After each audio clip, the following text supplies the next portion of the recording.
Really thinking about the thought, really. What we're thinking about, what words we're thinking about. Is that what we're talking about? Well, we feel our thoughts. Correct. I would agree. And that's all we feel. So where are you at the moment? Like, how do you feel at the moment? Yeah. That's just going to tell you the thoughts that you're having. You know? Rather than going the other way, than going, well, I feel like this, instead of going, well, I feel like this, but what am I thinking? That's creating how I feel. That's all there is. We'll leave them with that. How about that question? What do you think comes first, the feeling or the thought? That's a good one. Yeah, Steve? The feeling or the thought? Yeah, chickens. We don't. Chickens. Chickens. The egg. I feel like shit. I feel like shit and depression is a bitch. Come on, Shane. Don't feel like that, brother. You aren't what you feel, Shane. Yeah. Feel like shit and depression is a bitch. Yeah. Well, we got to definitely investigate the thoughts that come with that for sure. Yeah. Oh, man. All right, y'all. We won't be live today because we're in studio. When we're in studio, we don't go live. We actually use this system or this software here that you'll see that'll end up coming up on YouTube and all. We'll still post it there as well. But we're going to dive in this thing and do it. Yeah. Love you. Bitches. Always working. Bitches. Love you. Oh, I forgot to put Roxy in on that one. Damn it. Sorry, puppy. They can watch the other one. Yeah. We're currently recording. Yeah, we are recording. We're on the podcast. Well, hi, everybody. Hope you're taking care of you. Hope you're living your cognitive rampage. My boy, how long's it been, man? 7-8 years, I believe. Yeah. Something like that. Something like that. You're going to have to take the mic for a minute. I'm not there yet. Yeah. I'll be with you momentarily. Sure. So, how do you know Adam? If it's been 7-8 years, where did it start? I met Adam when I was partying at a club. And I was introduced to him. As many people know. Yeah. Yeah. I just knew him as Adam. And that was nice guy. Real quick. See ya. What's up? That's how I met him. Because I lived at nightclubs. Mm-hmm. Like, it was just all the time. So when did it become, hey, what's up, Adam? What's going on? To, hey, you're Adam. Last year, I was just, fingering around on Facebook, and I saw this guy's face, and I'm like, oh, I know him, but I don't know where I know him from. And then I came across an old photo of mine from my friend Alvin, and all the way to the left in the photo, it was me, some friend of mine, the manager, and then it was Adam.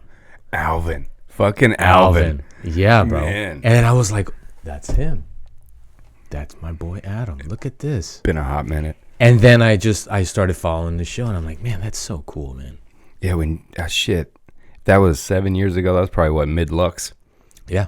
Lux Ultra Lounge. Mm-hmm. I was with a woman named Amy. Amy Welsh was my, Bonnie to my Clyde, if you will. It was pretty intense. The, yeah, you met me when I was a fucking wreck. I was, I hit it well. You look great. I mean, nightclub lights, man. Nightclub lights. No, they hit it well. Well, I mean, we talked yesterday. Was it yesterday? No, day before. Day before, yeah. We chatted for a good minute, man. I only had like a half an hour. We ended up talking for like an hour and a half.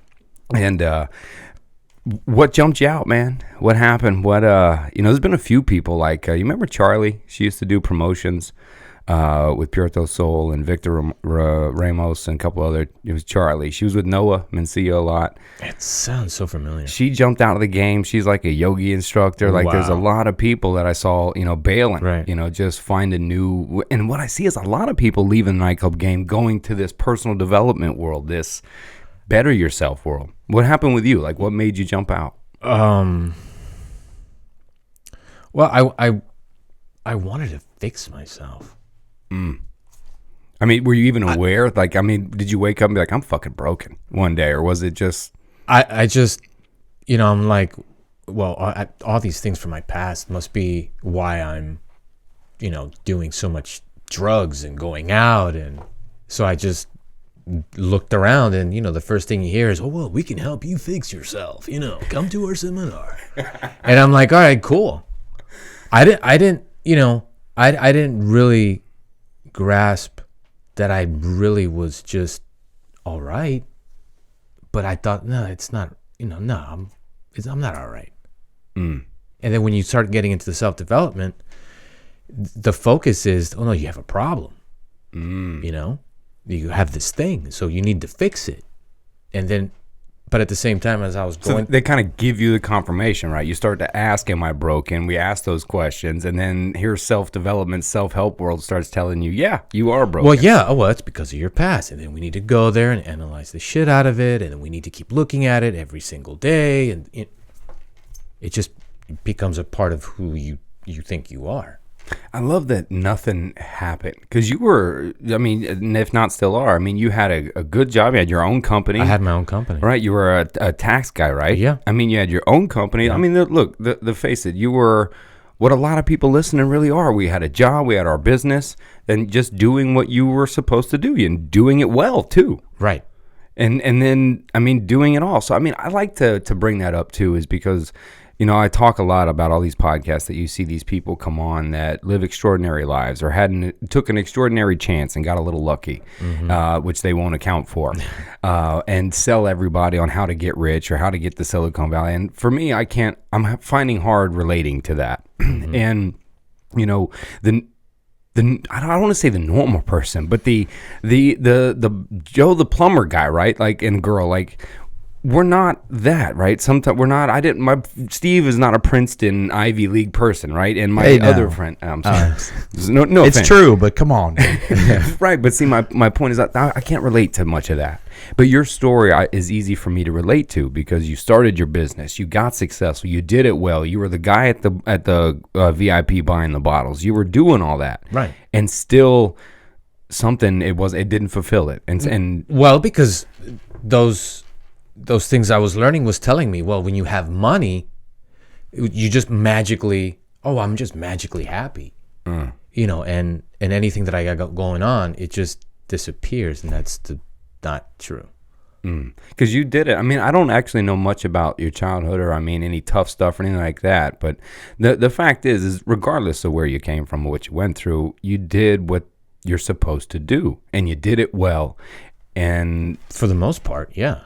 And it still didn't work. And there wasn't like a night, nothing happened. Was it just one day? What was the time when you were like, this is it. I have to do something different? Well, it was like at the beginning when I first started my business. I really wanted, I had a business. So, and then I started having a lot of self-doubt. Am I doing the right thing? What's the most important thing you need to know in business? While all along, I was just taking care of people. Just treating people the way I treat people. But then I kept looking for, I need to learn about marketing. I need to learn how to build instantaneous rapport and how to, God, it was a lot of work. So it's the further and more successful you got in business, the more you ended up questioning what you were doing. Correct. And that actually started me down. I started trending down. That was already like in 2010, 2011, I started trending down because I was doing so much. Going to seminars, working at people's seminars. Just overfeeding the fuck out of competence and experience. Like I told you, I would hear, the word seminar or webinar, I'd get like a boner. I'm like, do the next one, and just jumping from one to the other, and just, it was on like super overload. Just trying to, I need to understand why at the age of 5, when I had a family member making out with me in my grandmother's house, breaking that situation down. Right. That did affect my future, because then I just started making associations that were just bullshit. I used to say in the clinics, I would say, look, we can talk about why all you want to, but when we get to even what we think is it's still hypothetical. We can ask why our whole lives, and I think it's important to ask why, to dive down to figure out what we believe about things in order to be able to address them. But if we continue to just try to fix ourselves by going, why this and why that and why, you're still now going, okay, now what? Maybe that's why. Maybe it's not why. What do I do with that? Well, just isn't there a point where you need to ask why to figure out who you are, but then, like you were saying, you kept going backwards, and you even said, you kept going back and back and dissecting, when you're 2 or when you're 5 or 8, and how this affect. But isn't there a point when you have to go, that's why, who cares? This is what I want to do. This is who I'm going to be, not who I was. I think that person defined who I am. But yeah, I mean, I think a lot of people get caught in that spiral, and just like you were, and then never know what to do. They don't get to where I'm assuming you got to, because Adam's told me a little bit, but yeah, you have to stop and go, okay, that's why. But now this. Well, I was looking for someone that would tell me what you could do to get rid of your thoughts. Because I keep having it. I thought you were doing that in the nightclubs. I love it. Well, no, I thought that's what you used to get rid of your thoughts in the nightclub. Well, no, Right. Actually, I'd go to the nightclub because I could. Yeah. Not because I'm not feeling good. I'm gonna go to the night. No. See, I liked it because I was like an explorer, an astronaut. You just did it. See, I just did it. That's why I have trouble with Dr. Kapoor's theory about addiction as trauma-based, period. I didn't use a lot of times just because maybe I felt bad or sad. I did just because I could. I sold large quantities of cocaine. And the beautiful woman next to me... Allegedly. The beautiful... Thank you. The beautiful woman next to me wanted to enjoy that too. So it wasn't like I was going, I got to numb my life out. I like you, right? You were just going because you know what? This is what the fuck I can do. Well, yeah, with coke, wow, we could just be up all night long. Yeah, and we can just talk. Yeah, and then everything else was just this experience. It was kind of like I was saying, well, what are the experiences? Because society's telling me that it's bad, but I want to make my own. Yeah, I want to come up with my own idea about what it is to be under cool stuff. Yeah, I want to go back to where you were walking into, which I really love, especially on the Cognitive Rampage, and a lot I write about, which is talking about chasing competence, experience, etc. Yeah. But I like the point that you bring, because I felt it too, to a point where if you listen to all the chatter when you're in business, because you were at a successful point in business, so how do I keep bettering my business, right? I got to buy Tim Ferriss's book, I got to go to this Tony Robbins conference, and then I have to get into this group, right? There's almost like this thing you're supposed to do, and I can see you to where you're just kind of going, it was too much. And then you said you started actually to decline the more you sought to optimize. Correct. Why? Because to clarify, you personally were declining, or your business was declining? Yeah, which one? Well, or both. Well, the business was, because I was. Okay, 10-4. The business is, without me, it's just a building, an office, and a big monitor. Right. Well, yeah, I just wanted to clarify that you said you were getting more competent in everything, and then it started to decline, but we didn't clarify.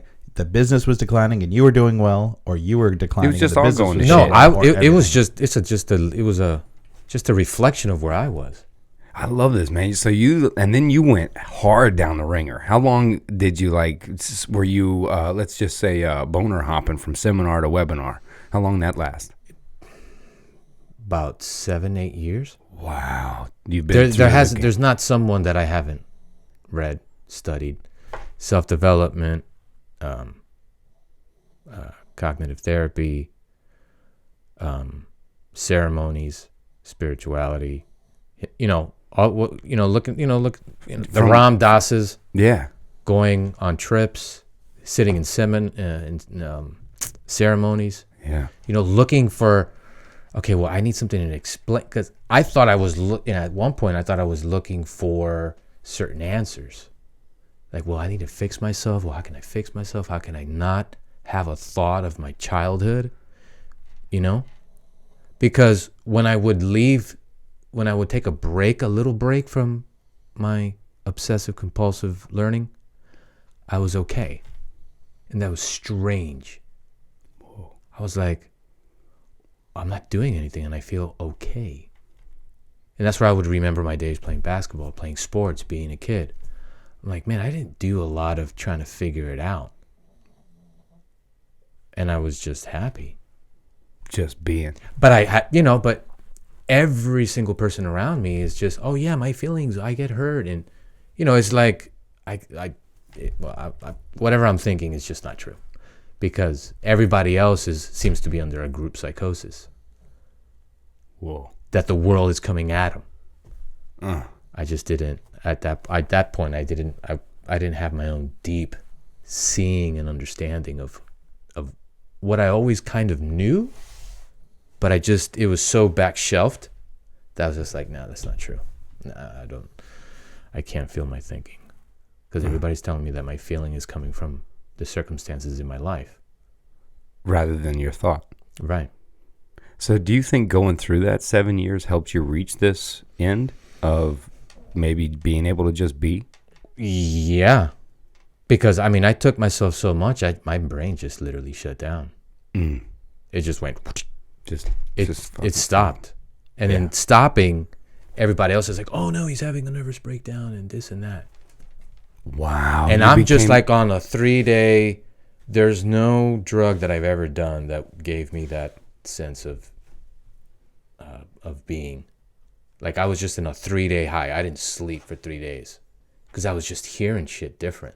When you stepped out, we do put ourselves in the environments, people, places, things that match what we believe, what we think at the time. And to give some people some context too, is, when you, and here's a word, and I've invented this, damn it, and I've done this for years. So now on the podcast, I'm claiming it.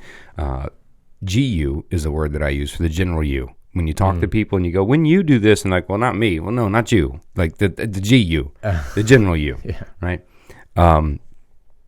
When the general you, if you will, is in the self-development world, and it is quite the world. It is almost like being in the comic book world. That's its own world, right? Steve is deep in that. He has a couple of graphic novels and stuff.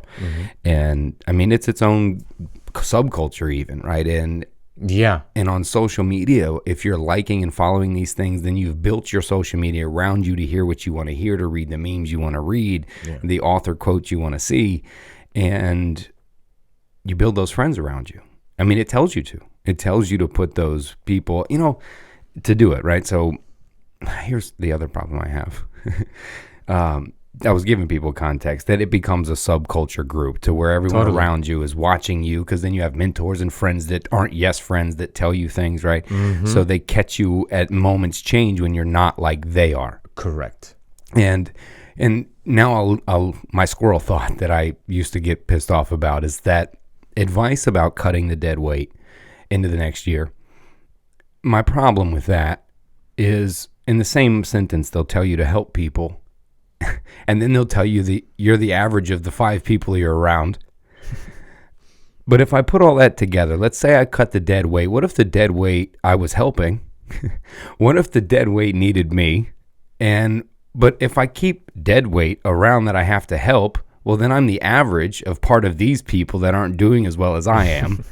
So if I follow all of this advice, and now mind you, those that I have to hang out with are more successful than me, but if they're following the rules, they're not going to hang out with me because I'm dead weight who's trying to use them to get more successful. And then I find you at the end, where are your fucking friends? Who, you know what I mean? If I follow this cliche fucking advice, well, then who are you left with? The business people that were dumb enough to let you leech off them, that didn't follow the rules that you at one point thought were smarter and more successful than you, but didn't follow the same rules you did by not listening to them, by not following the rule of cutting the dead weight that they didn't listen. It's fucking insane. And that's just too much information. And it's impossible because I can't help people and have them in my life and really want to help them, call them my friend if I'm going to help them, and then cut them if they're dead weight after what? What's the cut? 3 months? 2 years? How long do you wait before you're like, all right, I'll put my work in, friend. You're dead weight next year. It's all about me. But next year, I'm going to help other people. Well, I'm like, what the fuck did you just say? Well, I've actually listened to a lot of the personal growth and all that stuff, and I know what you're talking about in that sense. And I think the aspects that's missing is it's your definition of dead weight is not their definition of dead weight. Right. It's your definition of dead weight is like, well, you're supposed to help people, but then they're not as successful. But part of the thing is you help people who want help. And if they don't want help, then you have to be willing to let them. You can't force your help on someone. So therefore, the people who are more, financially whatever, or they're better off than you are. But who determines help that though? It becomes subjective. The people who are asking for help, the people who are putting in the time and their effort. If I'm the millionaire and I'm helping you because you say, oh, I want help and I want to be where you are. Okay, well, I'm giving my time of you for free. I'm not asking you for anything. But then when I call you and you go, oh, no, I gotta, yeah. And then I call you 3-4 weeks and you're like, oh, I can't this week. And well, obviously you don't really want help. You say you want help, but you're not putting the effort that I'm putting in. Right. So therefore I have to let you go. I have to let you go because you really don't want the help. You think you want help. But then I would tell you. But you want me to do it for you. Then I picked the wrong coach because I chose a coach to help me better myself and be better. And if that's what I'm doing and that hasn't been brought to my attention, nor has he helped change me, well, then I hired the wrong coach. I mean, you know what I mean? So but again, they live in the vague. My point is they live in the vague and obscure. Some of them do, yeah. I've dealt with some mentors. I call them mentors or whatever, that they'll help you and they'll tell you, they're like, listen, you're not doing anything. I can't keep spending all of my valuable time when my family's sitting at home waiting for me. And I told them, well, I'm going to go help you. And then you don't show up. I can't keep doing that. But it's not fair to my family. It's not fair to me. It's not fair to you because then you keep lying to me. And so, if you want to do something else, that's great. And so they'll let you go. Yeah. The point for me is the lines. I mean, I've been in this situation, so I know exactly what you're talking about. There are those aspects, but then there's the other aspects. Again, it all depends on who's your mentor, right, and what it is that they're telling you. There's a lot of them that do go, oh, well, you got to just cut them. Yeah. Like anybody, like cut your mom with it. No, don't cut your mom. Yeah. If your mom doesn't want your help, love your mom. Cut me. Yeah. I do agree with a lot you're saying. I do, but I think it's that subjective, right? Where's the line? Where's the line of why are we taking opinions as advice? Right. Yeah. Yeah. Because it's that experience to the person, to their perception, right? So everybody's pretty much just reading a book and then they're just repeating what the book says. They regurgitate. And then because they're just intellectually getting it, they can only help people like if they're just, talking. And that's why they have to go buy those programs. Because the programs it just gives them strategies. Yeah. Why would anyone have to learn how to engage with another person?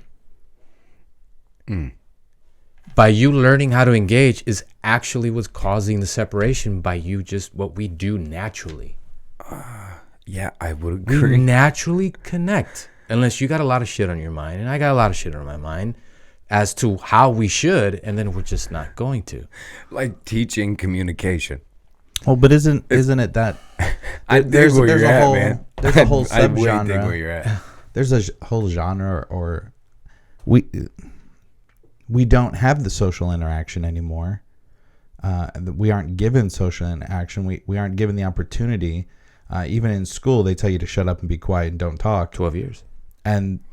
And then you're supposed to know how to talk to someone when you get out and have a business and be professional. Like, they don't teach you how to be professional. They teach you how to shut up and do your homework. What's Cat Stevens say? Since I could talk, I was told to listen.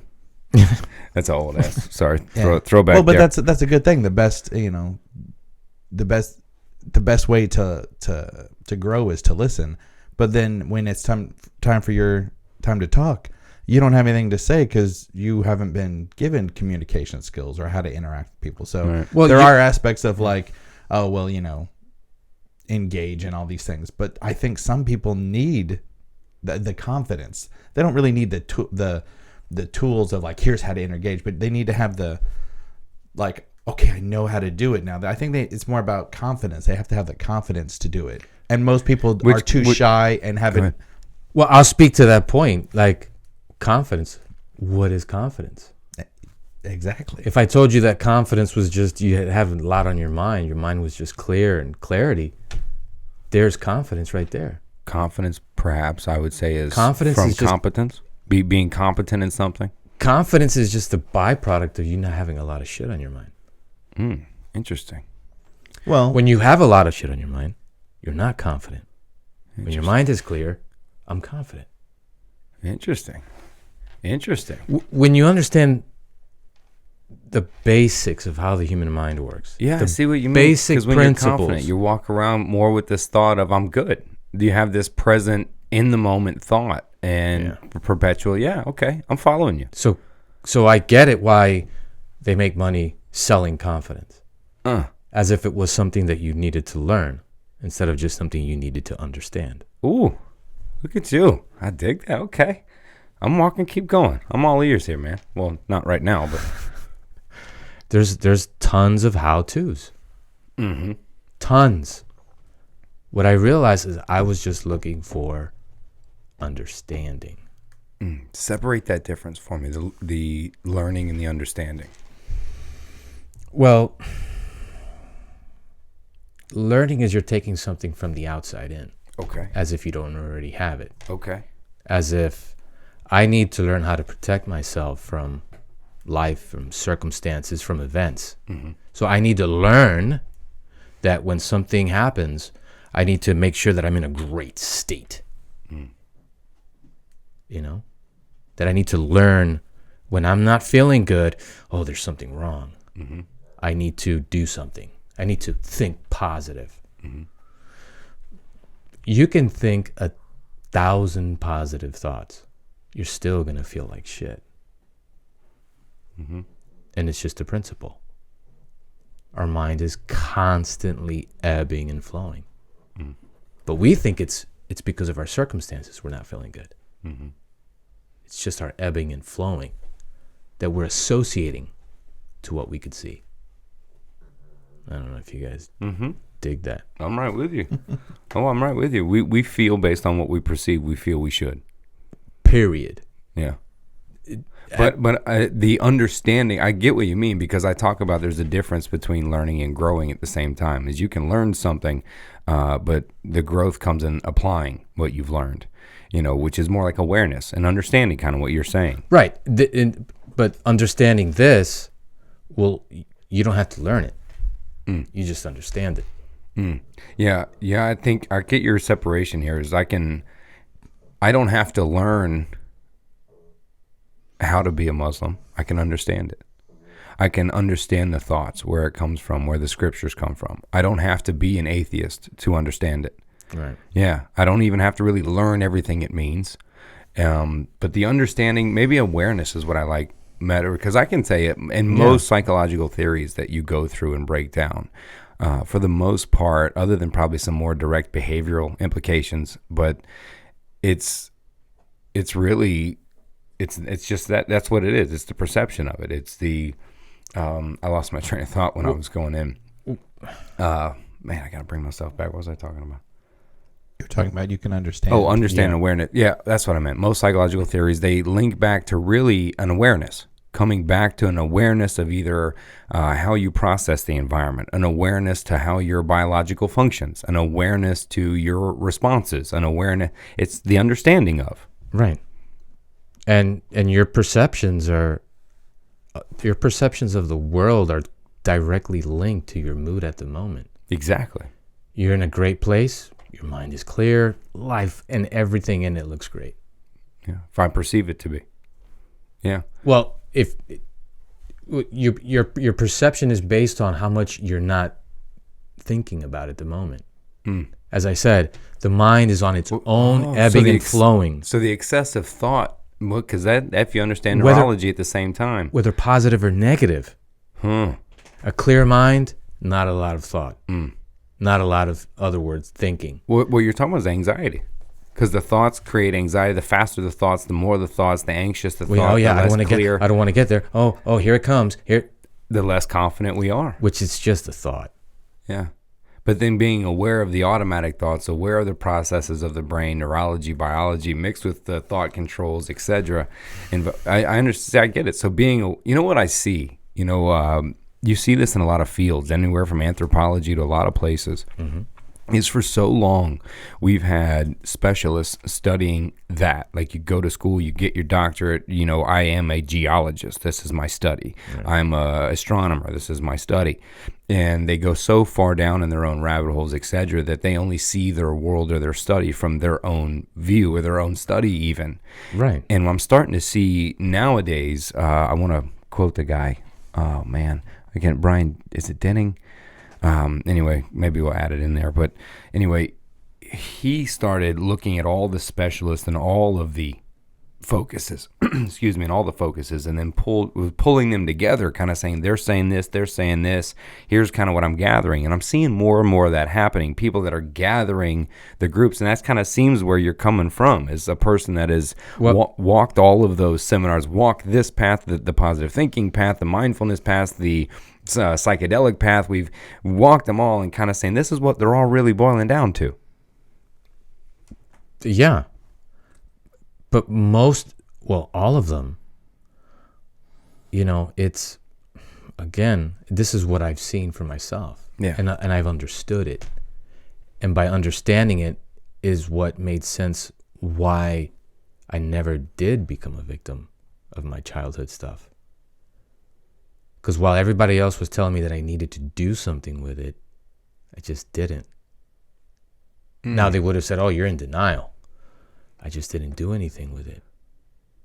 Why would I need to take a thought of what happened to me at 5 and do anything with it? Because if you know that I'm not feeling good right now because I just have a lot on my mind and there's nothing to do about it. The thing is, where people get stuck is they think they're supposed to fix something that's not broken. Ooh. Why would you fix something that's not broken? You just got a lot of energy in your head, aka thinking, aka you're fixated on a lot of thoughts. But since we don't understand the thought-feeling connection, we think there's a circumstance-feeling connection. That there isn't. Nobody can transmit stuff to you. But of course, as you're seeing it, you're feeling what you're seeing, and it happens so quick, you just don't, Yeah. I would go to that's kind of leaning toward the masturbation idea, is that the world tells me I must be sick because I lived in this environment. I must be angry because this happened to me. Of course, because the environment, it made me feel not good. It hurt my feelings. It affected me. So because that affected me, I must have damage. Yeah. So as long as you haven't understood it or been made aware or have had your own slight insight, you're always going to be at the effect as long as you think that your feelings are coming from and not just coming from your processing of it. Yeah. For me, it's like, when I start feeling bad, all that's letting me know is I got a lot on my mind and it's skewing up my view. What do you do when you get there? I don't do anything. Okay. I just understand that, like on a roller coaster. It's just then. If you've never ridden a roller coaster and you're on the top of the hill and you start going down. Yeah. Since you've never been on it, you start seeing it's going down. So what do? You cope. Squeeze your ass cheeks a little tighter. You pull the brake and you stop when you just didn't know that it just trends back up on its own. When left alone. The mind is built to self-correct. That's the post that you made. When you leave it, when you understand that that's the way that it works. I wouldn't go, look, I've referenced this paper I wrote years ago all the time, that the invention of marketing was the ruin of man. Because marketing has to find a way to convince you you're incomplete, to sell you anything. Wow. Whatever that is. At some level, basically when I'm in a marketing meeting, we're sitting around going, how can we convince the users of our product that they are incomplete without this? And so that whole paper was on the research of when marketing came out, when we started spending like crazy, spending money more, buying more things. It runs the economy. The idea of inequality and incomplete runs this economy and has been sold to us. I mean, Look, I find myself when I watch a Kettle One commercial going, damn, I'm a loser. You know what I mean? You're watching and we live the life, right? But that's normal though. Right. And understanding as long as you don't start, like trying to fix why you said that. Right. It'll just go away. Right. Oh, okay. So I can see where somebody would I'm not like saying, oh, we're always going to be. I must have a self-esteem problem because I don't. See. You just got a lot of shit on your mind. Right. And I remember thinking back to my dad. Or their marketing is working. Well, I don't know if they really understand, but if they intuit that, man, if we can make people feel stuff. Yeah. And they don't know it. They don't know that it's just them by seeing our advertisement. That's it.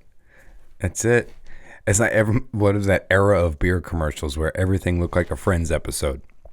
Everyone was beautiful. Everyone was happy. Everyone was in style in their own little world. Right? I've never walked up to a party and my 6 friends all high-fived me at once and tossed me a beer, and we all happen to wear different color flannels. Like that never happens to me. All right? But watching, you're like, I am such a loser. That guy has so many fucking friends and he's so cool, and you're like, but that's the pitch. That's where it pushes you in this idea that when marketing came around convincing you you're broken, you're incomplete without this. I mean, and then what's the response to that is a whole new economy that tells you how to fix what's broken with you on this end. What comes interesting, man. Yeah, what comes to mind is, if you've ever read any type of spirituality stuff, the sages always say the same thing. So just look within. They're not telling you, well, you need to get the book for 5 steps or cope or talk about your past. They're just saying, look within, Yeah. That's essentially what my entire book says is just question you, ask yourself those questions, see what you come up with, and investigate yourself. Don't just believe what they're throwing at you and find a way to process that. Yeah. You know what it is, man, it's the truth kicker that people, it's hard. It's funny why we always use roller coasters to explain shit. But my favorite line is there is no truth. If someone rides a roller coaster and said it wasn't scary at all, I ride it and say that was the scariest ride of my life. Who's telling the truth? Right. It's perceived to be. And for the notion that most people can't come to grips with is the idea that there is no fucking truth. It's what I perceived it to be. Life is just a roller coaster in our mind. We're feeling our thinking. Oh, but if you listen, we're not feeling our world. You know what I'm saying? Yeah. But if you listen to these people, right, I have to still my thoughts. I have to become balanced and more thinking. Right. More thinking to heal thinking. More thinking. So interesting. I'm trying to help people understand that we're designed to work optimally with our head clear. Okay. So why would you put more stuff on it? Okay. Whether positive or negative. How do you clear your head? Well, I always cleared it with music. I do too. But then the music isn't clearing my head. What's it doing? It's telling you different stories. Well, the music is just probably distracting me a little bit of whatever I was thinking about. To bring down the red line a little bit. Just a little bit. Yeah. And then our mind clears. Huh. That's what I've seen for myself. So you distract yourself? No. I was always doing something. Okay. I always did, basketball or whatever, or music. I love music. That's my son's a DJ, but I love music. Yeah. But in the last 2 years, it's just like, holy shit. It's on its own. It looks like it's the music. It looks like it's the drugs. And it's so simple that if you try to get it intellectually, that's not true. Because you think, well, my feelings are being created. They're at the effect of me listening to music. That's why I feel better. When I really didn't know that the mind just works on its own. It's built to self-correct. But we have been sold this idea that we need to correct it. Of course, we need to correct the busy, the clarity. Yeah. We're either in two places: clarity, clutter, and they're both normal. Nothing to do. There's nothing to do. I like that. Clarity and clutter. Okay. A lot of thinking, not fluid thinking. A lot of thinking about everything at once. Clear head. not a lot of energy going through there. Energy, or also known as thoughts. Mm-hmm. So down here, clutter, a lot of energy. It's just where you're at. Yeah. And it's just so simple and so unseen that it just, like, I don't know. Well, I can't sell a book. It gets drowned out by I can't sell a book then. I can't bring you to a seminar if I just simply tell you that your mind is going to be here and here sometimes. So I know. Where can it not go? As long as there's a person in it, especially sports, in the zone, is a clear mind. Yeah, that's true. Well, flow state. I mean, I'm a huge advocate of flow, and what they're discovering now with Stephen Kotler, Jamie Wheal, these people is, when someone is reaching the flow, the brain is shutting off. That it literally less energy. Cool. They used to think that when you would hit this peak flow, this fluid flow state, that the brain lit up more. It's actually the reverse. Is the more deeper you go into flow, the brain actually shuts down further. Well, it doesn't need to process anything. Well, then they're studying it, which points to your point, is that it just naturally would want to go, because I'm a freestyle poet. I do that, and I've watched the brain imagery where they've put the brain sensors and watching the brain, and they're and the guy's freestyling. You see the brain typical, and what also a lot of people don't understand either. Dr. Carl Hart brought up on this show is they use a picture a lot of times to talk about methamphetamine. They show this blue brain and all this yellow, then another blue brain with some concentrated yellow, and they're like, brain on meth, brain not on meth, and he's like, that's a normal differentiation. That's obvious. Like, and anyone in a room could have this separation. They just make it look like something. And so that light up is always changing, like you're saying. And it's doing something now. If we could scan at all of our brains, by the time we walk this podcast, your shit may look like mine was when we started, and we'll all change. But the more there's finding is that when you deeper and harder you go into flow, the guy starts rhyming, and you see the brain go blue. You know, lighting up, and he's just spitting. And the quicker and more deeper he was into his flow state, the more you would see it just calming down. But it's that's calming. Really cool. Yeah, and they're finding surfing, these X Games type people. Stephen Kotler was an X Games journalist follower for a long time. He followed these people around. He's the guy behind him on the snowboard taking pictures, Right. And I can see why they chase that flow. They're shutting their mind off, literally, by doing this, black diamond ski thing, you know what I mean? Which I would never fucking do, but it's chasing that silence through chaos. That's already there. Wow. That's already there. You don't have to do something to get there. Yeah. Meditation. I need to meditate. Anything that you try to do, you have to think. Right. You got to process it. So why would you add more thinking to something that's just there naturally? And that it's ebbing, you can't control. Are we talking about coming to grips? Is that basically what we're telling people, is coming to grips with the understanding you're not broken and you will function in a fluid state? Right. Whether they think their life is just in the dumps, they're still okay. Yeah. Yeah, because only the world's telling them they're not okay because you haven't performed this social construct, and you haven't performed here. You're not giving back. You're not adding to the world, right? They sell us, but I guess we have to have that notion. Otherwise, there's no economy, right? There's no push to compete. I get it, but I had to make the argument. No, I get it, but I'm not saying I agree. I just had to make the argument. Like, even you know who William James is? He's like the father of psychology.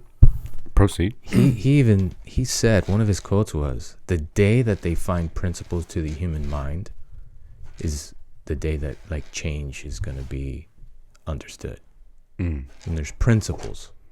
Yeah. This is the guy, father of psychology. Yeah, right now we don't know. We're so infantile in our study of the mind and the brain. It's like I've had some of the best on here come on and say, look, there's no way to scan the brain to tell if you have a mental disorder.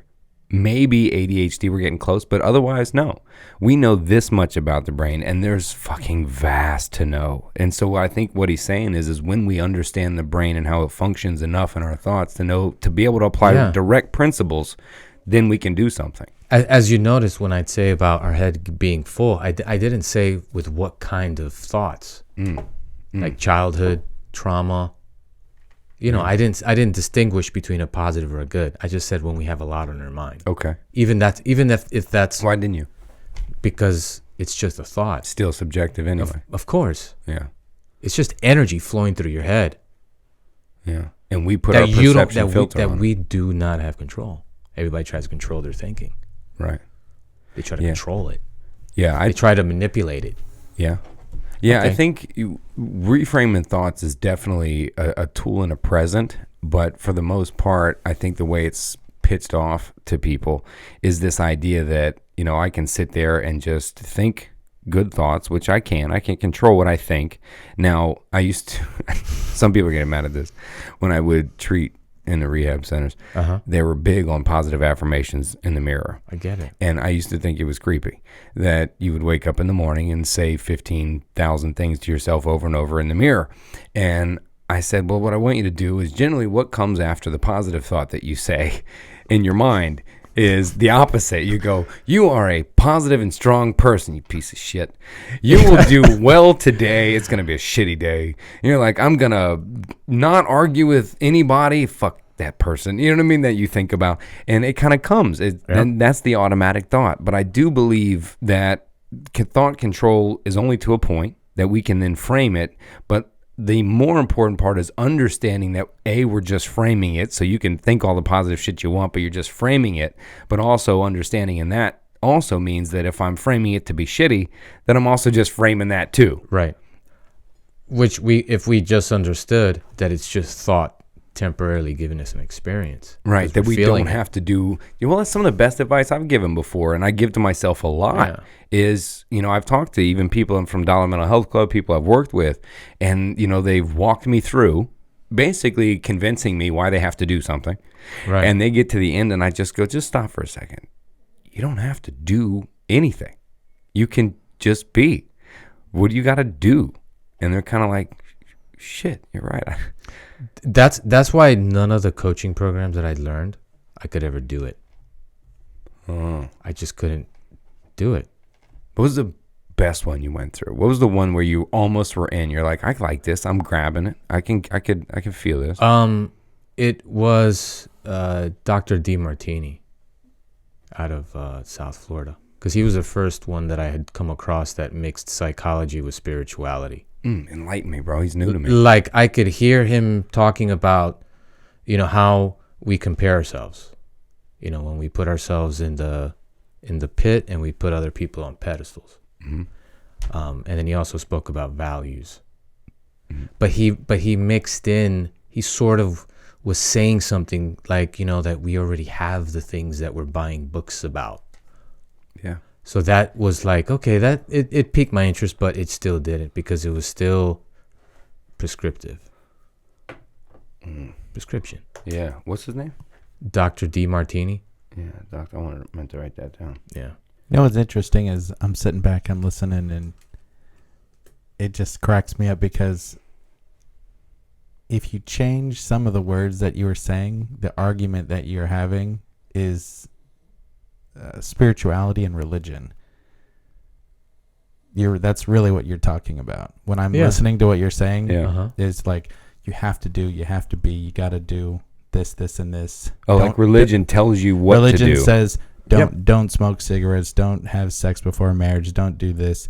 And spirituality says, be one with the universe, be one with God, be one with yourself. Through the turmoil, it tells you, you know, Christianity is Jesus, it gives you peace beyond all understanding. Jesus says in the Bible 1,000, not 1,000 times, 100, fear not. Yeah. Why are you afraid? I'm here. Like, everything that you think is going on doesn't matter. Like, this is not, things of the world are inconsequential things. You talk about, people go, oh, well, the Bible was written by man, and then the religious or the faithful, believers say, no, it was written by the Spirit of God through man. And then when you're talking about flow state, you're like, they're finding out through science that the mind actually shuts off, and all these things are coming out, and it's just crazy. And I'm just thinking, it's what spirituality has been talking about forever. It's not you, it's something in you coming out of you. It's an automatic, it's already there. Christ is like, I'm already in you. the love and the peace is in you. And when you go, right, you don't have to learn it. It's just, it comes out. Well, if you let it, then here, dude, I totally agree. When I'm hearing you guys talking, I'm just like, religion, spirituality, that's the two come together. Check it out. I'll even give away at the end of the first edition of the book I put out something you'll appreciate. So at the very last part of the book, so at the end I do a little note from me, but damn. Yeah, let's see. It speaks right to the point you're saying. Is let me see. Thanks for taking this journey with me, taking a chance on yourself and me. If any of this resonated with you, it was not me. You listened. Without that, these are just words and this is just noise. Totally. I love you. You're the superhero. Yep. You know what I mean? So I'm even at the end of my own shit, I'm going, look, if this resonated with you at all, it was your own wisdom. You already knew it, but you listened. Otherwise, it's fucking noise and letters. That doesn't mean a damn thing. The power's in you. Yeah.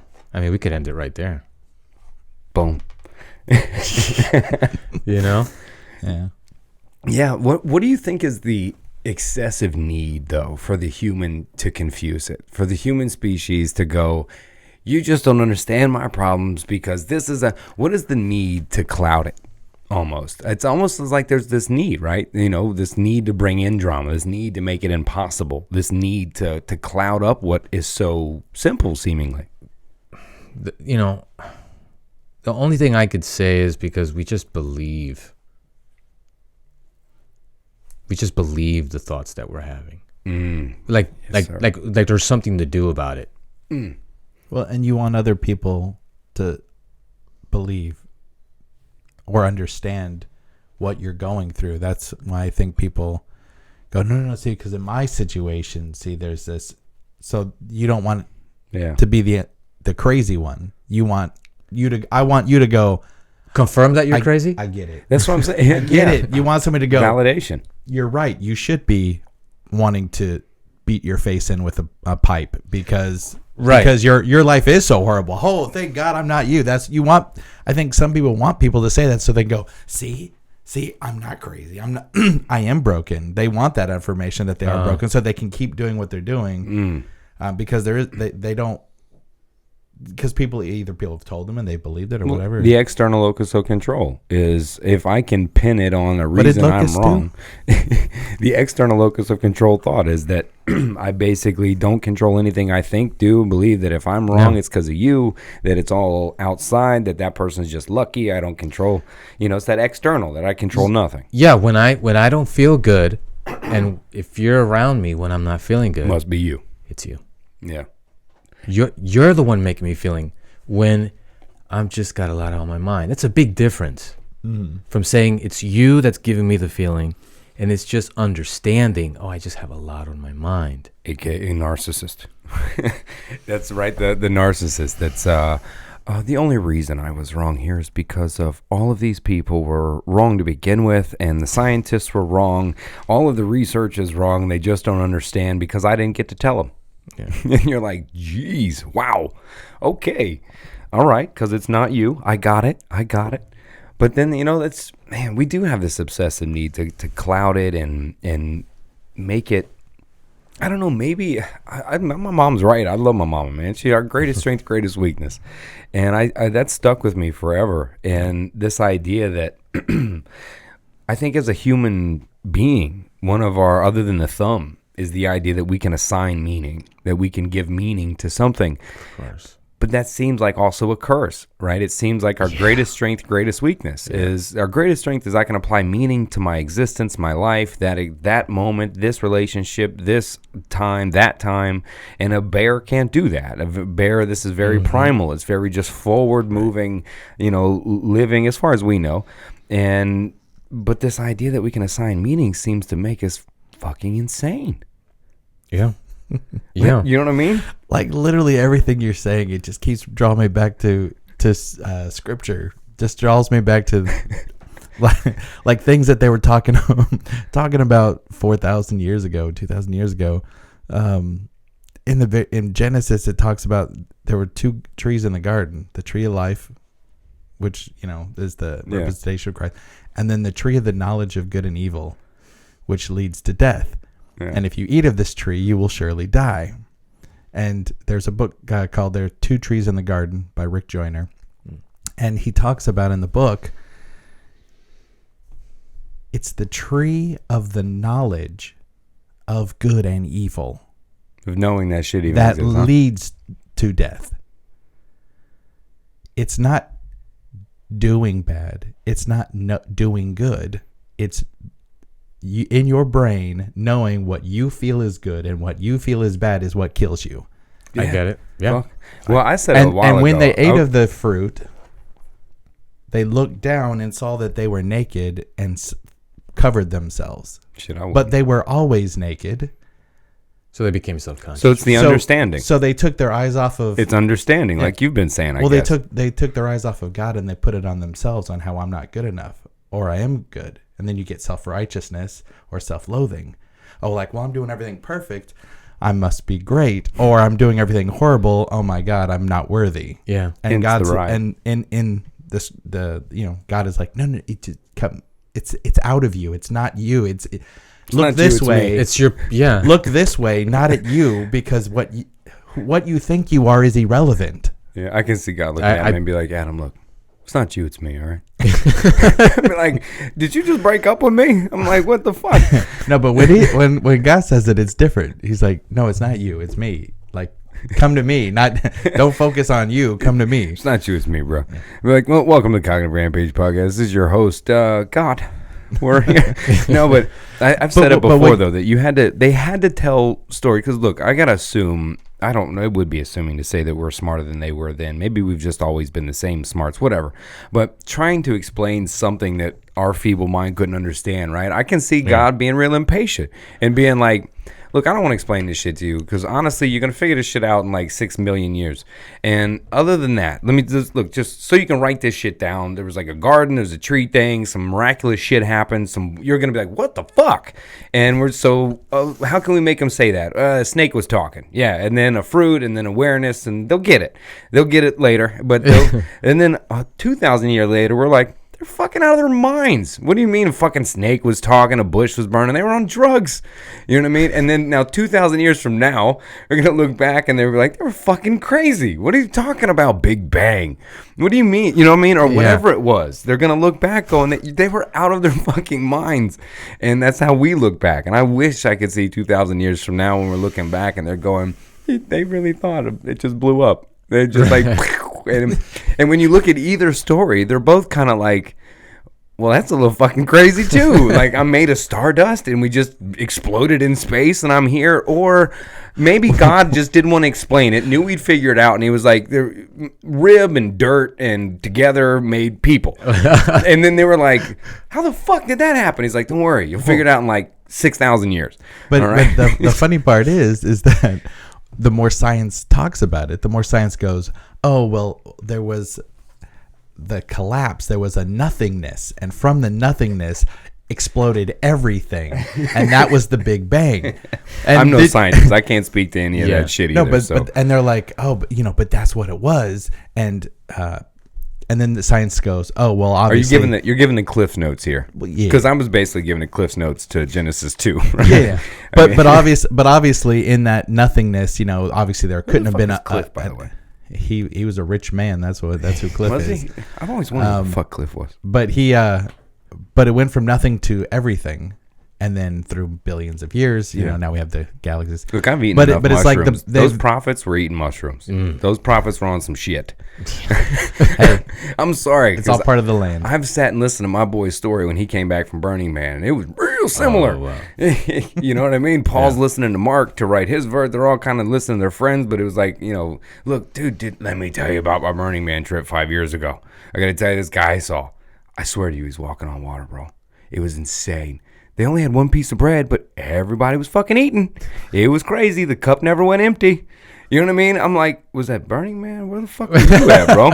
You know what I mean? And like the trip is almost the same, literally. You know what I mean? And each prophet didn't write one, and these are stories told back sometimes years ago. I mean, I can see them all sitting around and be like, oh, let me tell you about what happened in fucking Babylon, man. Wow. This bitch turned to salt, bro. I saw it. She was walking. He was like, don't look back, bitch. She did. Done. It was a wrap. Like, man. I mean, but it's real. Like, in same stories, it fascinates me, man. All of that stuff fascinates me. Whether anything is all, but I mean, but our obsessive need to complicate fucking everything. Our intellect? Right. There our it is. Intellect. Right. Okay. But we've made it into bad. Well, that speaks to what you did. Yeah, that speaks to what you did. You chased intellect and found yourself fucked up. Yeah. Interesting. Without letting just how I was going up and down naturally just to be. Like technology, right? Is it good for us or is it what's fucking us? It can help, right? It totally can help. Yeah. I'm still not going to say that it's hurting us, because it's not. Right. It's the evolution of it, right? It's like, who knows? We just don't see that it's not making us feel any particular way. Except really when you're falling down in the Apple store with the virtual reality shit. That's true. You know what I mean? We're so quick to want to give this shit up. Look, we modulate our mood from day one. You know what I mean? I'm a kid going, fuck this existence. I want to walk. Fuck crawling. You know what I mean? And we do that naturally. Then we're like, I'm walking. Fuck this. I want to drive. This is too slow.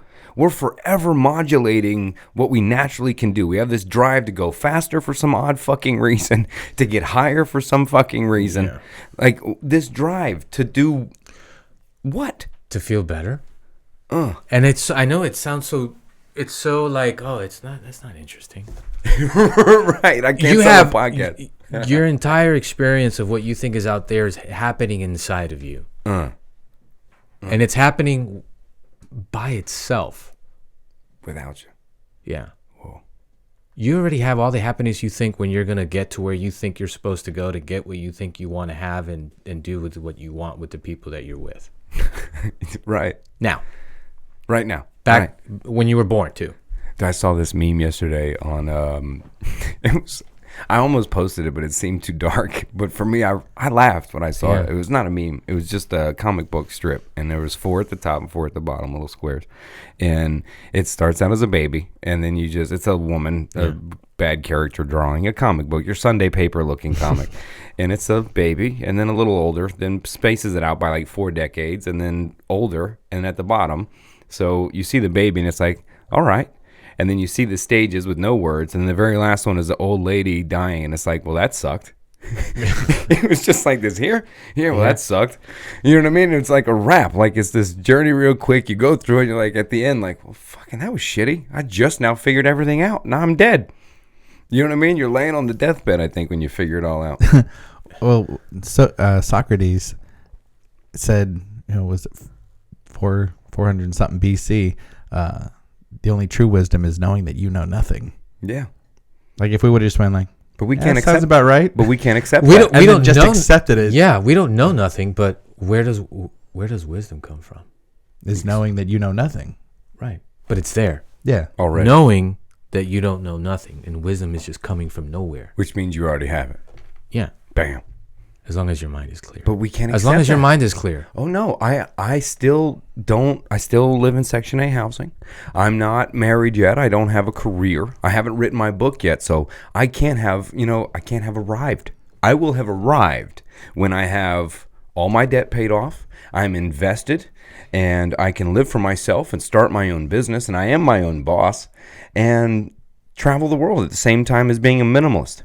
You know what the biggest problem with being your own boss is? Is that you're a horrible boss. Yeah. Like you don't make yourself do jack. That makes me an awesome boss. Most people. Yeah. Most people. I just did what I wanted to do. In my office, I'd play music for my customers. At 12, I'd give them food. You're like, are these his friends or are these his clients? What's going on? But most people who go into business for themselves are like, I want to be my own boss, are just horrible bosses. I think it's important. Because a boss has to do work, like has to make themselves work. Right. And like get up and do it. And most people are like, well, I'm a boss. I got to do jack. And then their business fails and they don't know why. Well, apparently they can go the other way, right? I'm still interested, man. That's fascinating to me because I know there's so many people that are like, there's got to be a word for them, man. Like seminar warriors that are this life optimizers. They're like biohackers and stuff. They're just constantly, and it's kind of me. What are they hacking? Yeah, what's already there. They're hacking things that have already been created. Yeah. They're hacking. How can you hack a thought? Yeah. Yeah. Yeah. You see all these guys answer that. How can you hack it? Yeah. You can't. Well, just like you can understand it. You dissect it so you can figure out what it is, which is understanding it. Well, I tried to dissect it. I know. That's what and I'm that saying. just shut me down. I just had what everybody else associates as a nervous breakdown. Because I think you went. Why. I think it's you go from here's this thought, and then you cut it in half and go, oh, okay, that's where that came from.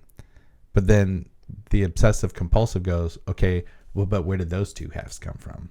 And then you start going down into a micro level of like, but how did that happen? Right. Which is all of that is irrelevant. Yeah.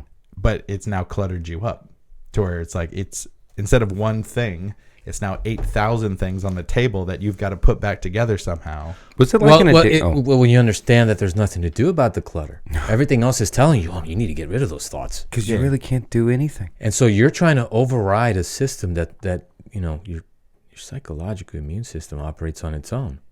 When you try to get in the way, you're just because you just didn't know that I didn't need to do anything about it. But everywhere is telling you need to do something with it, about it. Take this for it. Oh, you have this. To me, it makes sense. Bipolar. Yeah. Yeah. We're never up here. Never up here.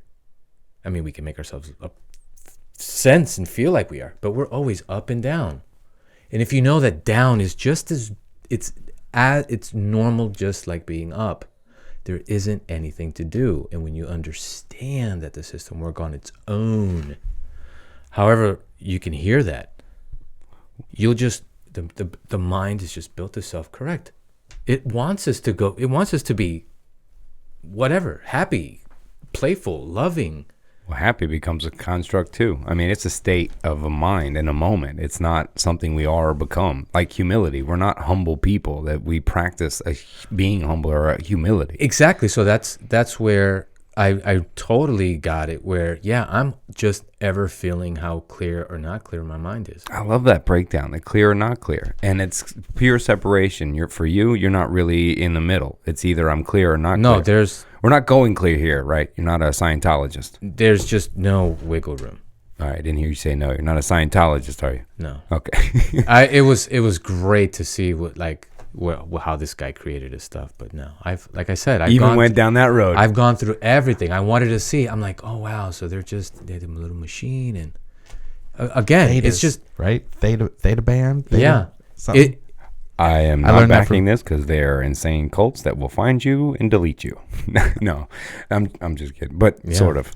I was going to ask you, we may have answered it. What's the craziest seminar type motivation self person you went to where you were like maybe excited and you were like, what the fuck? Landmark. Okay. Yeah. I went to the Landmark Forum. What is that? Landmark Forum is where you go and you hear some local person. Mm-hmm. And they talk about all the stuff they learned and how Landmark made them a better person. And really it's just, are you interested? And they're literally just knowing that they can scare you because you don't know that you can't be scared. And They're just scaring you into, yeah, you do. No, but you do have a problem. No, you do. And it's going to be Landmark. And it's just... like I had a family member in it, and she was just like a zombie. When you say in it, what is it? Is it programs and all this shit to buy? You're broke, and I'm going to convince you that you are. Because we all are. We're all broke. I like it. Yeah. And so they just, every program, just, that's why when I was, in the Tony Robbins thing from 2011 to 2013, on the fire team, and I did it to the youth, I just couldn't tell them it was bullshit because everybody was like just worshiping the dude. And I respect what he did. I mean, he just took other people's, Richard Bandler, NLP, and he created cool stuff. But who's some of the guys he jacked? Richard Bandler. Oh, him and I forgot God, who was the other guy who created the co-creators of the NLP, neuro linguistic programming. Oh, see, I've done videos on this dude. It said he was jacking researchers. Viktor Frankl. I mean, I've had some other guy who was with hypnosis. So he's just like, the only thing that ever resonated with what he said is when Tony would cry. I'm like, oh, cool. Look, he's a human. That was like, wow. But I didn't say you were on the team with this dude for like 2-3 years. I was at his youth leadership camp for kids all over the country that just had some of the most atrocious things happen to them. How old were you? This was in 2011. Oh, this is a few years ago. Yeah, 2011. Yeah. And some of the, pretty much everybody was just getting there and automatically going into coach mode with all the kids. Oh, we just need to reframe you, and we need to take you back, and then we're going to have the group hug you, and then that's going to anchor the feeling of love in you as if you didn't have it. Or reconnect to what? When was I ever disconnected? They sell you that, don't they? You're disconnected. Yeah. You've been through trauma. But You're disconnected socially, Dr. Gabor Mate. Yeah. That's his favorite trauma theory, would say. But aren't we disconnected from it at some point with society and the way that we're taught to perceive or not taught to perceive? Is that how can you not perceive? But if you're that's a good you are perceiving, but when they're saying you've got to reconnect with it, in aspects of it, it makes sense because obviously you're in a state where you don't feel right.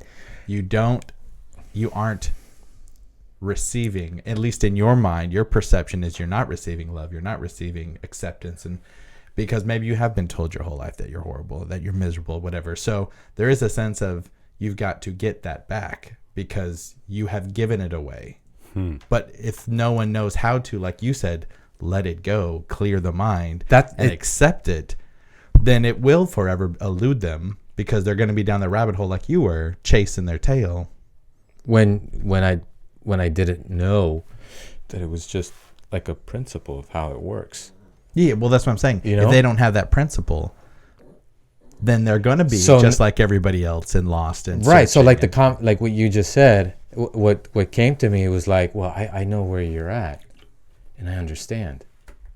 Because when your mind is clear, there's no sense of disconnection. Damn, you keep coming back to it. I got it. Yeah. So your mind is clear. How do we clear our minds? You're not even like, am I disconnected? Am I? Should I? What I need to do to get back? No, you're just banging life. Sometimes you're connected, sometimes you're not. Right. Sometimes you have friends, sometimes you don't. Sometimes you're in love, sometimes you're not. I mean, in the sense of like, for me, it's my being is who I am, and I go. I'm going through life forward, regardless of what I want to do, and that's life. Ups and downs, as valleys. That's good. Horrible things, awesome. Yeah. Because that's just my journey. That's the journey that I'm on. I'm on this ship, and I've got a little rudder that I can maybe go a little this way and that way. But I'm not gonna. Who knows what's gonna come next? That I don't care. But they'll make you believe that you can. But let's do your vision board. Yeah.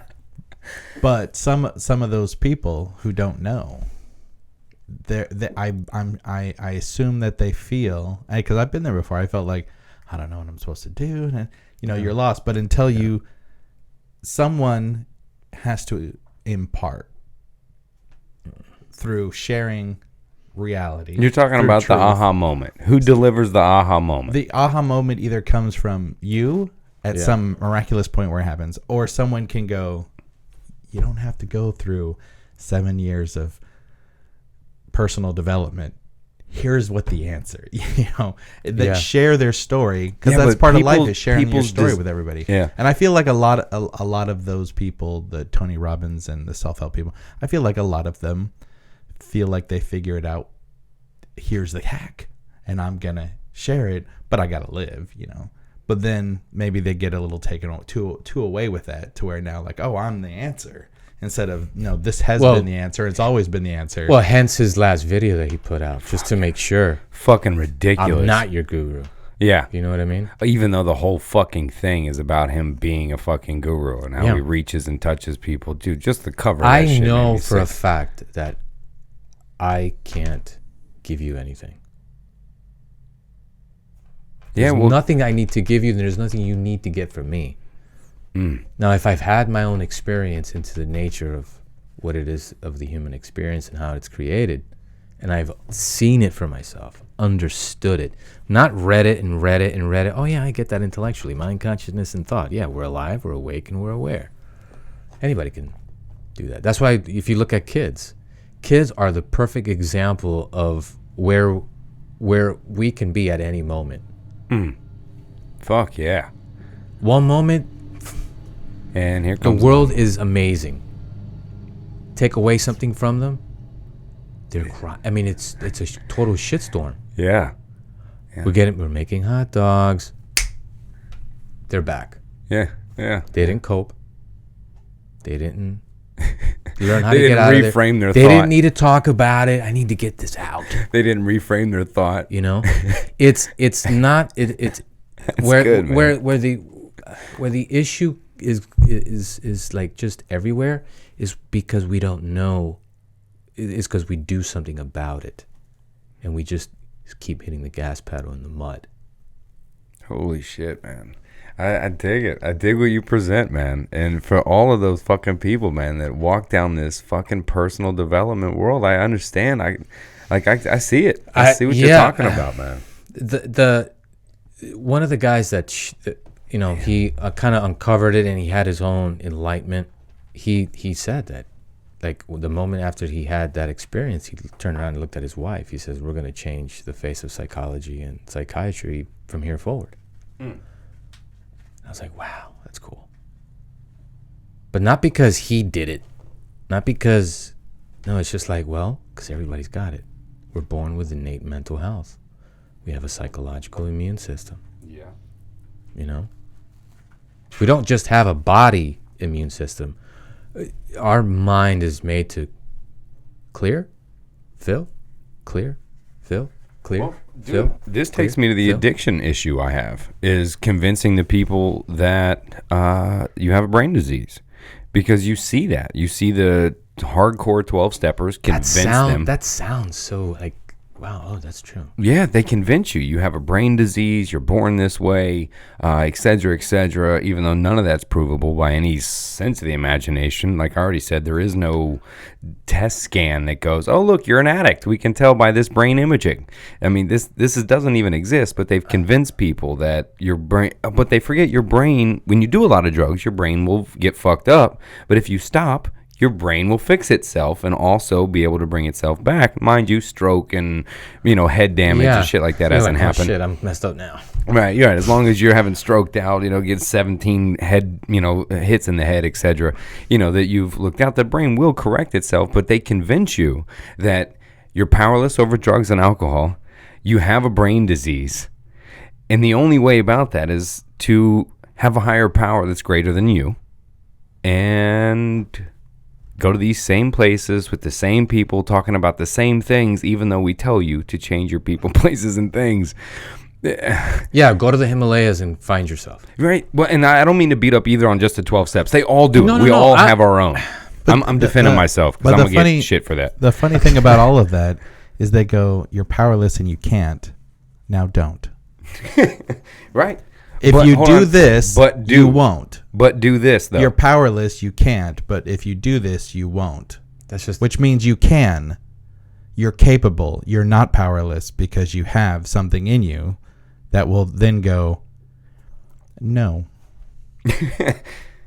No, thank you. Would I like some cocaine today? Not today.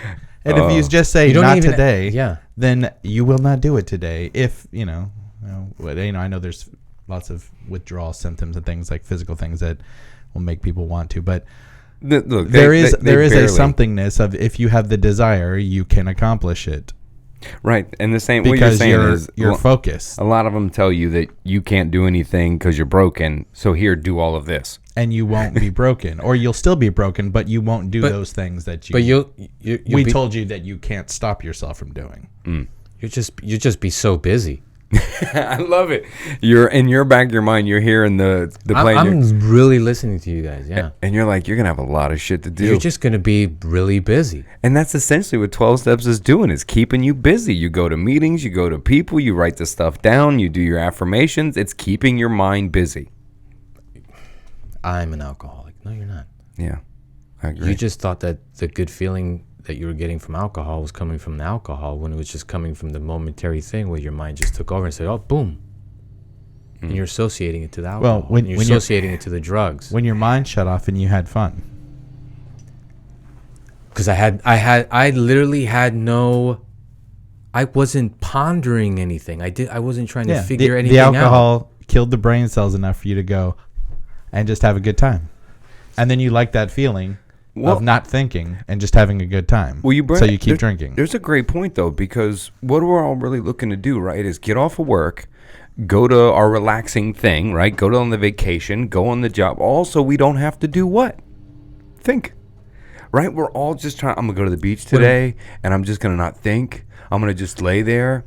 And it seems like that's what we're all chasing anyway, as the prescription we give ourselves. But we're chasing something that's in the part of chasing. Right there. It's like, yeah, you're just going back around and chasing your tail, chasing your tail, chasing your tail. Yeah. We're chasing. I say that we're all in a hurry to go nowhere. We're in a hurry to do nothing. You see people running out the door, running late because they got to sit in the car for 5 hours on a road trip. Or they're hauling ass to the airport to get there so they can sit on the plane for 12 hours. And we're all in this rush to do nothing and go nowhere or sit still. And it seems like we're all what I'm really saying is it seems like we're chasing what you're prescribing, even though it's already there. Is we're chasing, I can't wait to have enough money to where I can work for myself, have relaxed time, take vacations, whatever. When I can just, even go into flow state, when I can surf all I want to, do everything I want to. We're all chasing that idea when really, if you look at it, all we're really saying is I can't wait till I don't have to think about all this shit. Correct. That's really all we're saying. When you're not. Because when you don't, right, you're good. Right. You're just good. I can't wait till I go on vacation for 2 weeks so I don't have to think about all this shit for 2 weeks, and then I'll feel great. And then we're going to think about a lot of shit. We're going to feel we're feeling what we're thinking. Yeah. So you're just, but there's nothing to do about it, because there's anything to do about it. Wow. You just got a lot on your mind. And the moment you don't, for me, it was just, there's moments where I was caught up. I'm like, oh yeah, man, it's just, damn it. It's because of what I'm thinking about. Yeah. What happened in the past. That's why I have a lot on my mind.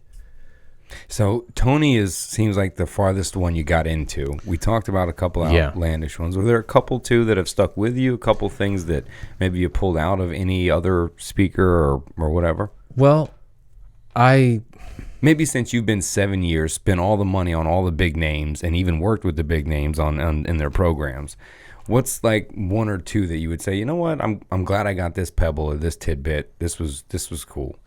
That maybe you could tell someone else that's now getting into this, life optimizing world. Well, it was the things that they said that correlated with the thoughts that I had. I just didn't say them. I was just like, wow, he sounds like I would like to be. But why am I not? But I have it, but what? So I need to get, and then every morning do my circle of gratitude, start with me, go out and go in. I did. I did get something. I don't want to bash them and say, why don't you just tell people how their mind works, and you don't have to sell them on the symptoms of it. Bam.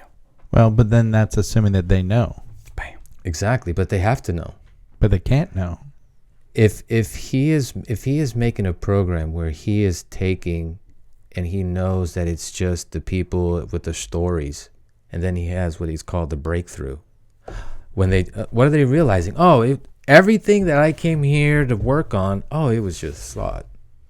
Yeah, they just took a thought and went, that person did it like this, and went through it. Then they have their aha moment.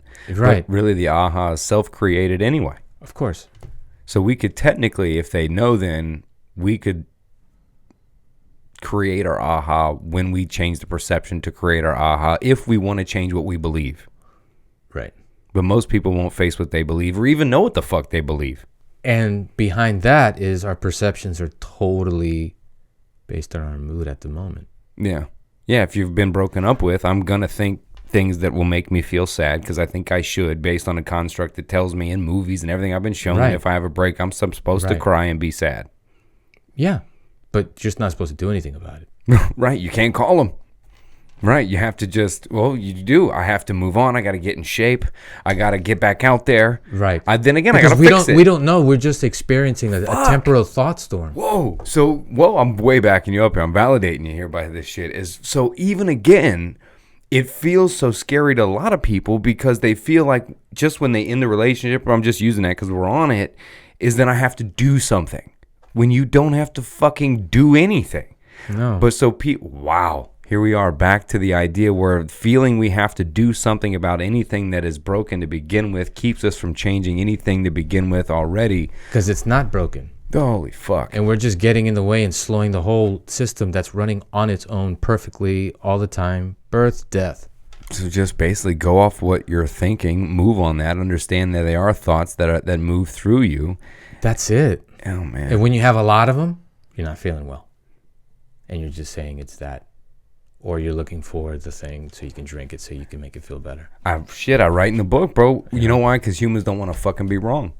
And even if I can prove myself to be right, that either I'm the bad person or the environment is why I'm doing it, and it sucks for me, I'm okay with that because I told you that in the beginning. I'll wake up in the morning and be like, this is going to be a shitty day, and then I'll make sure it was a shitty day, not so I can have a shitty day, but at the end I can be like, I was fucking right. I told you it was going to be a shitty day. I think they call that like self-sabotage or... self-fulfilling prophecies. Yeah. Yeah. Yeah. When we command that. But man, it's just... Can you imagine trying to convince the average American right now that of what we're saying, that all of this convoluted stuff that you think that it should be supposed to be you got it right now. Just do that. Like I would even go out and say war. Why are we in war? Yeah. And for resources over money. Because I actually believe that you can alter and affect my feelings. So because I believe that, then I need to hurt you, change to make myself feel better. Well, and that's where the religious right and all these things of your actions are destroying my life. Yeah, which is why you can't. Which is why the abortion, the drugs, outlawing of drugs, and all these things of me controlling you so that you can't do drugs. I'm going to create a law because you doing drugs is somehow destroying my fabric of reality. Our enforcements of our own realities and beliefs. Look, it's kind of archaic. It's kind of ancient.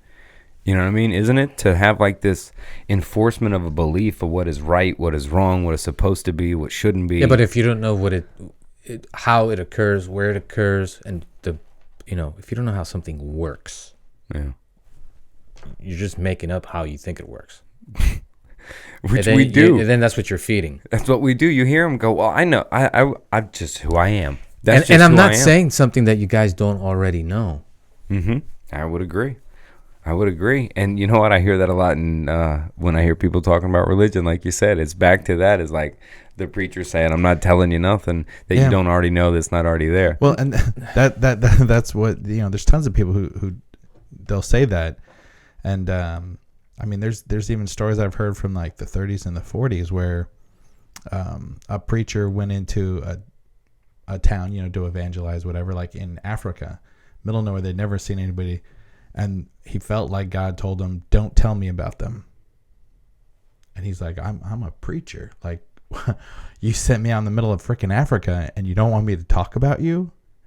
And he goes, and he just felt like, no, I'm not supposed to talk. So he just lived with them, worked with them in the village, whatever. Then he left after like 2 years.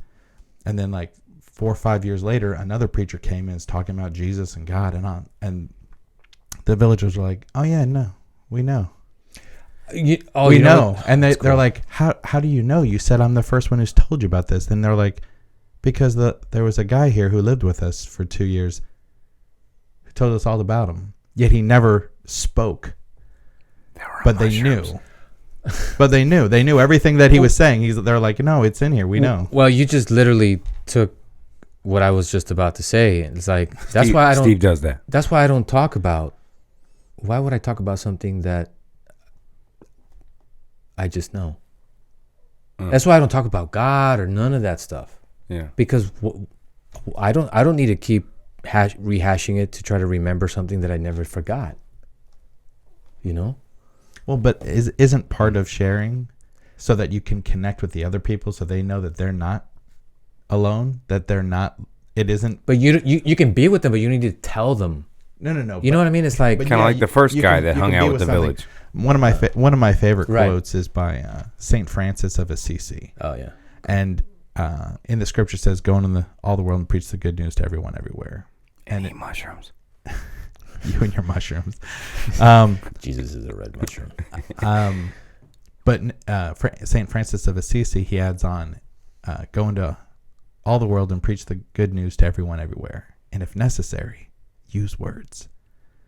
Bam. And that when I was like, oh yeah, because that's what it's about. Live your life with others, and the thing in you is going to communicate with the thing in them, and they're going to know what you know. Fuck, I can't do a podcast anymore, guys. Well, this has been the last Cognitive Rampage podcast. No, I mean, it could be like one of. But see, it's the sharing. It's the sharing the you that connects with the other people. And if you don't share the you, then it's you in a cave going, I'm by myself. All right. Well, share me then. Share you, and what does that do? That creates the tribe. Yep. That's totally. Is this sharing me or no? I don't know. Well, then I'm not off camera anymore, so fuck it. You know what? There it is. There I'm off camera. I've been told not to do that on camera by professional podcasters and everybody else, but fuck them. It's me. Like my friend Cedric used to say when at Publix, 2 peas in a bucket. Hey, that's me. You know what? That's what we're going to do. We're going to do that with the podcast from now on. Don't say that because you always change. I can't always. One day I'll die. That'll be irrational. Uncomfortable is where the change is. Yeah, we're going to get transparent as fuck on this motherfucker. There's not much more to tell. It's already been transparent, but watch. It'll come. I won't declare it. I'll just say watch by about March or something. It's going to get raw as fuck in this bitch. Actually, it already has. Yeah, never mind. See, that's what I'm saying. You're like, this is what we're going to do. And I'm like, yeah, you told me we're going to do something else like 2 days ago. And then today you're like, no, we're not going to do that anymore. No, we're just going to do whatever the fuck I want to do because it's raw as fuck. I can't do a podcast anymore now, man, because now I'm telling people shit and you already know it. And I don't know shit to tell you anything. So according to all of us here, we all wasted our time today. When you think about it on some kind of weird level. I don't think so. I definitely don't think so. Thank you. I just needed confirmation. Yeah, man. That was my validation announcement for confirmation. I was just experimenting what we'd been talking about to see if it would work. Well, that's your perception of this conversation. My perception is like, I think it's pretty good. Yeah. I do too. So fucking screw you, Adam. No, because it kind of just lead. Okay, now we can just stop getting involved in so much talking. Just go live life. Yeah. And be with people. Yeah. And make lots of money. And I know that it's not because of the money that makes me feel anything. And I'm just taking where I'm coming from into everything I do. With everybody I meet. And it isn't that like you can look in the world and see, like you're saying, and I can make money, but I know that isn't the money that makes me happy. Can't you literally look out into other parts of the world and see where they have nothing and they're happy and they're running around in the trees and the gardens and they're just like, I'm going to pull from Daniel. And people are like, I've got to work 60 hours a week for 51 weeks a year so that I can go spend a week and do nothing in the wilderness. And all these people are just living on the dirt and eating bugs. And you've been to other countries, right? No, I've been to Canada, if you consider that another country. Okay. Belize is probably, I've been straight into the heart of Dangriga. Well, did anybody complain to you? Did anybody tell you, I'm this, I'm that? No, I could tell you a pretty interesting Belize story where my life was in danger for my luggage. Wow. But That was odd. But no one really complained. I'll be honest. No one complained at all, except. All right, I got to tell the story now. We were flying to Belize, Dan Griga, to go to this back, jungle fishing trip, and our plane was rerouted from Belize City to El Salvador, and on the plane was the Belize president, and the plane had got a bomb threat or some threat, so we had to go to a place that was at war. Landed there, had to stay the night there because there was no plane. Our luggage was not transferred and missing. I'm in an airport where there's 16-year-olds holding AK-47s and machine guns, and I'm rather upset. I'm starting to look back in the luggage thing like, what the fuck? And that's probably not smart where I am and at all. But we had no clothes or anything. This nice South African couple was kind enough to lend me some clothes. And anyway, we had to fly back to Belize City the next day. We flew back there. It was fucking pretty neat that there was one taxi in this whole town of Dan Griga. We had to take this little 4-person biplane and land on this fucking dirt mud strip for an airport. And the airport looked like a little league dugout. It was just this fence with a slanted roof, and that was it, and a bench. And that was it. That's your airport. And the one taxi picks us up. It was a Ford 100, yellow, and everyone would be in the truck, and we were in the truck, and the landfill's in the middle of this village. It was just tall. I had to get some lip stuff because I had forgot it. It was like $23 for a little piece of like a little thing of suntan lotion. It was ridiculous. But they drop everybody off, and we're the last drop off, dude. We're like 2 hours down this clay shit in the jungle, man. Wow. And then dude makes a left where I didn't think there was a left. And decent little stilt place, we were doing fishing. It was real nice. The next day our luggage shows up, and these two gentlemen were, it's going to cost you $50 at least each to leave this luggage here. Oh, wow. And I was rather upset. And then I realized I'm in the middle of the fucking jungle, in the middle of fucking nowhere. Out of some black and white ad on the back of the Florida Sportsman. Yeah, here's $200, guys. I appreciate you bringing my shit all the way out here. But living simply out there, they were nice. There was a local mom and daughter that were cooking and doing all the stuff around there. But kind, polite, yeah. I mean, but I will still steal from Daniel Tosh and say that money can't buy happiness. Buys a wave runner. I ain't never seen an unhappy person on a wave runner. Yep, on a jet ski. It'll buy you one of those fucking things. I hate to kill your joke, but I heard that joke and I'm like, damn, I ain't never been them bitches pissed off. I ain't never been on a jet ski, a wave runner, and been like, fuck my life. No, because you're having fun. Man. You're right. Yeah. Well, you know what? I'm not thinking about anything. My mind is clear.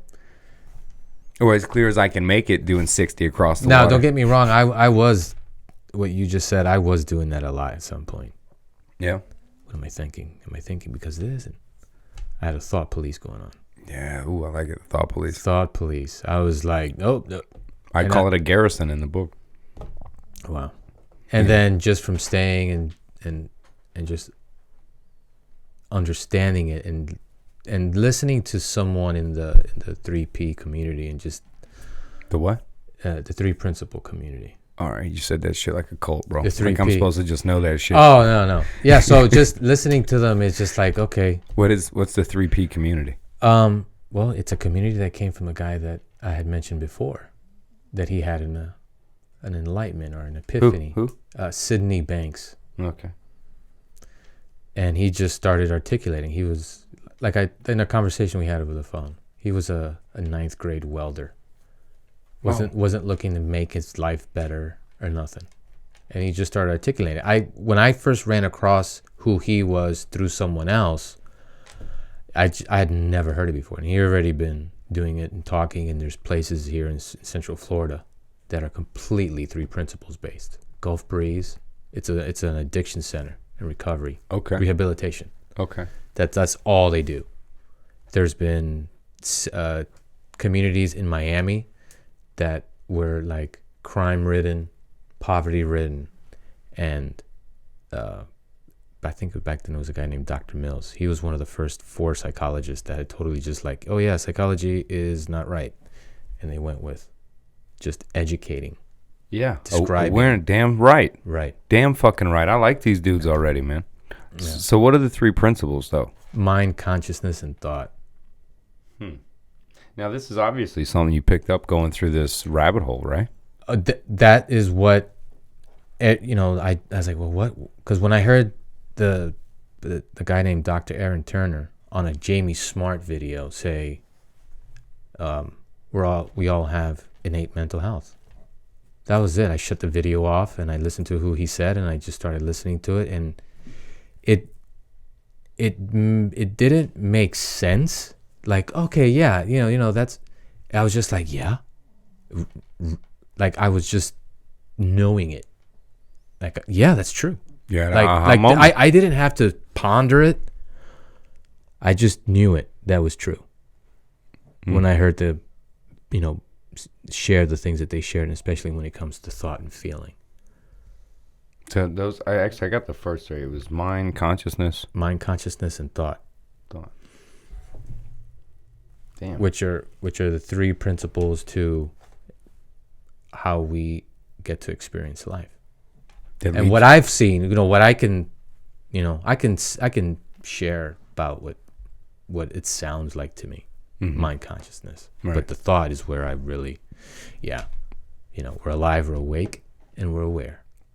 Mind, there's a greater intelligence, which I knew that, like back to that story. Yeah. I used to get in trouble all the time because I didn't want to go to church. I'm like, why do I need to go to church if I already know? What do you mean you know? So there's an intelligence. That's mind. There's a universal mind. Okay, that's the intelligence. We cut our skin gets cut, it heals by itself. There's an intelligence to everything. And then you have consciousness, which we understand, oh, I'm alive. And then we get to experience it through our thoughts. So our life is just a psychological experience. And that is Orlando Perez's Cognitive Rampage. That's as much telling as we're gonna get from you, I think. That's as much advice I think that you'll dev out. The description, kind of. I know. I knew if I called it advice, you'd be like, I want fucking advice, bitch. I was just telling you how I know.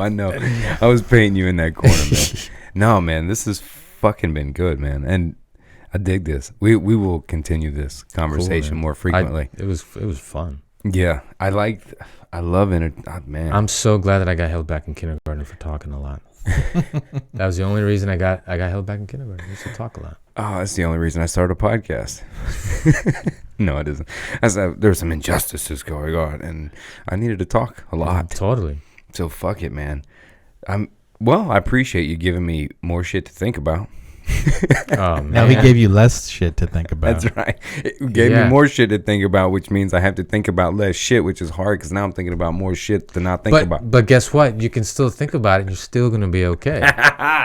There it is, man. That's it. And sometimes you don't have to do nothing. No, you don't have to do anything. There's nothing to do. I love that shit.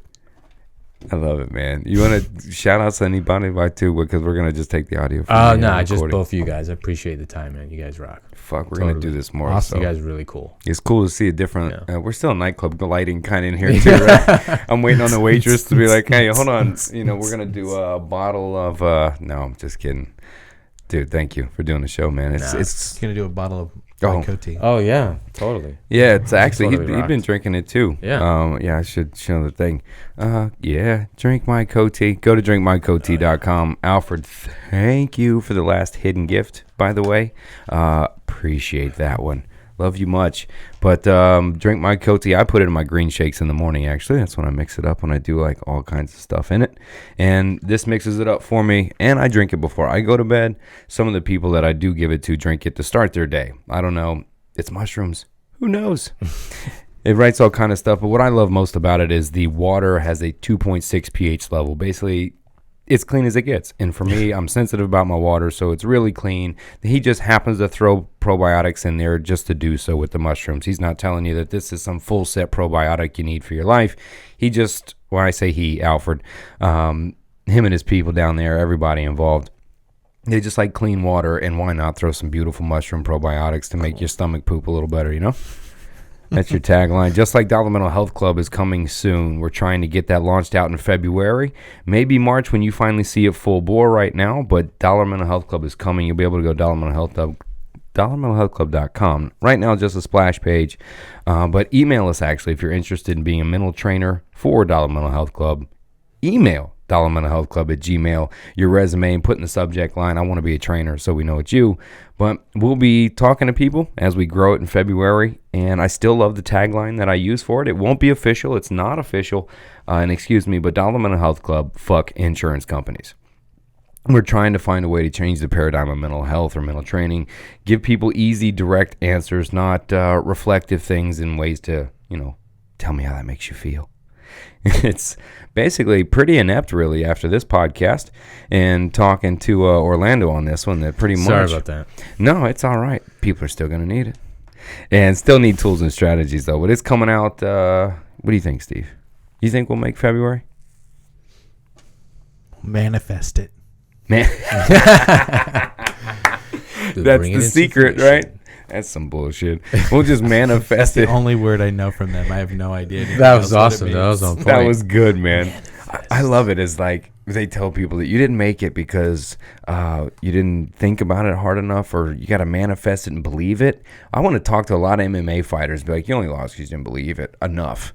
You know what I mean? It's like, what the fuck? There's tons and that fist in your face had nothing to do with you losing. Right. Your mind didn't manifest that block. Right. It just didn't, right? It's crazy. It's nuts. Like, people just, you didn't believe it as much as the other person. That's why they made it. They wanted it more. It's fucking ridiculous, man. We all believe in what we want to a point, I guess. So anyway, that's enough. The second edition of the Cognitive Rampage is out. Hopefully January 25th is now what I'm aiming to do. Steve's going to put out the cool-ass trailer soon. The new cover looks ridiculous. I love it. And we'll see if you can pick up the changes in the Cognitive Rampage elephant. If you can, we haven't really named the elephant. The one in, this is Caesar in the Cognitive Cave, but we haven't named the elephant at all.